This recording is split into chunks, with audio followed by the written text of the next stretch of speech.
ચંદ્રગ્રહણ 2026ને લઈ કેટલીક મહત્વની બાબતો પર વાત કરીશું, જેમાં ચંદ્રગ્રહણ ક્યારે અને ક્યાં સુધી છે, હોળી દહન 2026, સૂતકકાળનો પ્રારંભ અને સૂતકકાળ સમાપ્તિ વિશે, ચંદ્રગ્રહણ 2026, રાશિઓ પર સંભવિત અસરો અને ઉપાય, ચંદ્રગ્રહણ પછી શું કરવું, તો આવો જાણીએ આ વિડીયોમાં।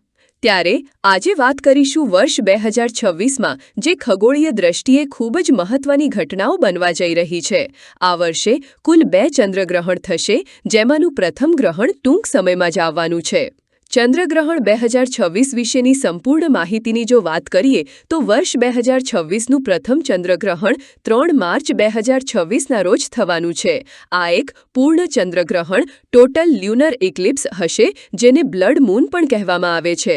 સમય અને વિગતો ભારતીય સમય મુજબ તારીખ 3 માર્ચ 2026 મંગળવાર, ગ્રહણનો પ્રારંભ બપોરે 3:20 વાગ્યે, ગ્રહણની પૂર્ણાહુતિ સાંજે 6:48 વાગ્યે, સૂતકકાળ સવારે 6:23 વાગ્યે શરૂ થશે, ગ્રહણના 9 કલાક પહેલા।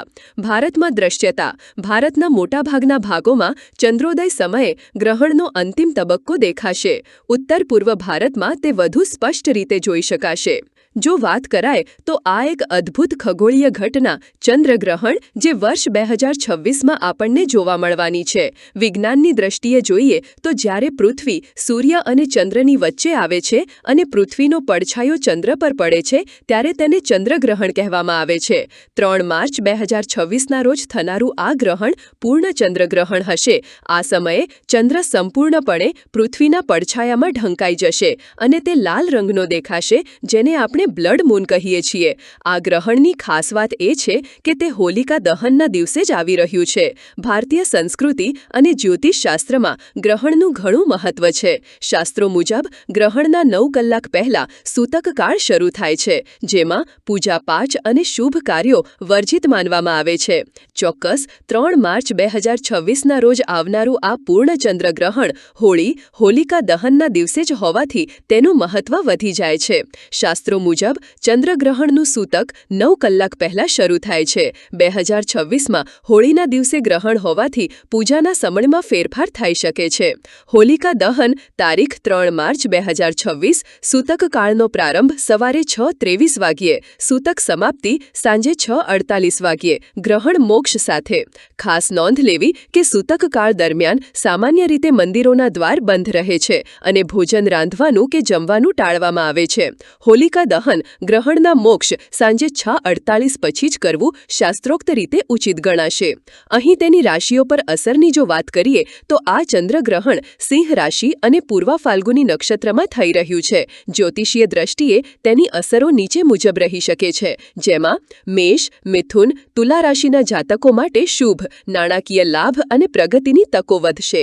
વૃષભ, કન્યા, ધનુ રાશિના જાતકો માટે મધ્યમ, સ્વાસ્થ્યનું ધ્યાન રાખવું, મિશ્ર પરિણામો મળશે। સિંહ, કુંભ, વૃશ્ચિક રાશિના જાતકો માટે સાવધાની, માનસિક તણાવ કે કામમાં અવરોધ આવી શકે છે। અને ઉપાય માટે જો વાત કરીએ તો ગ્રહણ દરમિયાન ઓમ નમઃ શિવાય ના જાપ કરવા અથવા મહામૃત્યુંજય મંત્રનો પાઠ કરવો ખૂબ જ ફળદાયી માનવામાં આવે છે।